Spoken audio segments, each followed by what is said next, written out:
నారా చంద్రబాబు నాయుడు గారు అధికారం లేకుండా ఉన్నప్పుడు ఇదే మదనపల్లి రోడ్ల పైన ప్రజల్ని హత్యించినప్పుడు ఈ మదనపల్లి 4 నియోజకవర్గాలతో జిల్లా చేస్తామని హామీ ఇచ్చారు.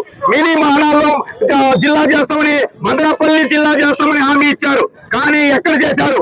ఎప్పుడు గతంలో ఉన్నటువంటి వైఎస్ఆర్ కాంగ్రెస్ పార్టీ అన్నమయ్య జిల్లా కేంద్రంగా రాయచోటును ప్రకటించి అన్నమయ్య జిల్లా కొనసాగుతుంటే ఈ రోజు నారా చంద్రబాబు నాయుడు గారు చేసింది మదనపల్లికి అన్యాయమే. మదనపల్లిని జిల్లా చేయలేదు. 26 జిల్లాలను పక్కన 2 జిల్లాలు యాడ్ చేసి మదనపల్లిని కూడా అన్నమయ్య జిల్లాలోనే కొనసాగిస్తూ ఈ రోజు మేము హెడ్ క్వార్టర్ మాత్రం ఇక్కడ పెట్టామంటున్నారు.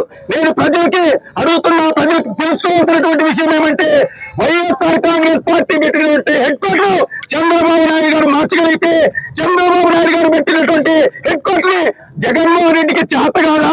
లేకపోతే నెక్స్ట్ వచ్చేటువంటి బీజేపీ కానీ జనసేన కానీ మార్చాలని గ్యారెంటీ చంద్రబాబు నాయుడు గారు ఏమన్నా ఇస్తారని సిపిఐ పార్టీ గారు అడుగుతున్నా. ఇవాళ మంత్రులు చాలా మంది నీతి సూక్తులు చెప్తున్నారు. అన్నమైన అవమానించద్దు, అన్నమైన ప్రాంతానికి పెట్టద్దు అని మేము కూడా అడుగుతున్నాం. ఈ మంత్రి వర్గాన్ని ఏపీ క్యాబినెట్ ని సీఎం కూడా అడుగుతున్నాం.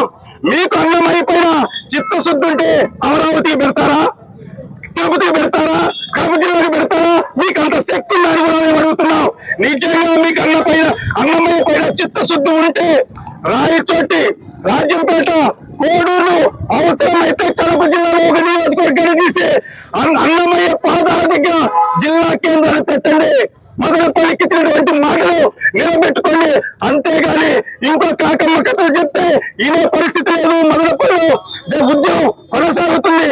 గతంలో 2 సంవత్సరాలు మదనపల్లి జిల్లా కేంద్రం కోసం నిర్బంధాలు ఎదుర్కొన్నాం, కేసులు పెట్టుకున్నాం. ఈ రోజు కూడా కోర్టులు తిరుగుతున్నాం. కానీ ఈ స్థానికంగా ఉన్న ఎమ్మెల్యే గారు మాయప్పకి మాటలు చెప్తున్నారు. ఈ రోజు అంగన్వాడీని లేదంటే డ్వాక్రా మహిళలను స్కూల్ విద్యార్థులు తీసుకొచ్చి మేము థ్యాంక్ యూ సీఎం గారు అంటున్నారు. దేనికోసం చెప్పాలని సీఎం గారికి థ్యాంక్స్? మదనపల్లికి అన్యాయం చేసినందుక, మదనపల్లి చేతులు మసగమారేగా చేసినందుక మీరు చెప్పాల్సినటువంటి అవసరం ఉంది. ఇప్పటికైనా మదనపల్లి ఎమ్మెల్యే గారు మీ పద్ధతి మార్చుకోండి.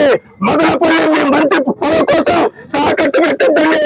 ఇదే విధంగా మీరు మదనపల్లి జిల్లా కేంద్రంగా ప్రకటించకపోతే కలిసి వచ్చేటువంటి అన్ని పార్టీలతో కలిసి మదనపల్లి చేసి మరో ఉద్యమాన్ని కొనసాగిస్తుందని సందర్భంగా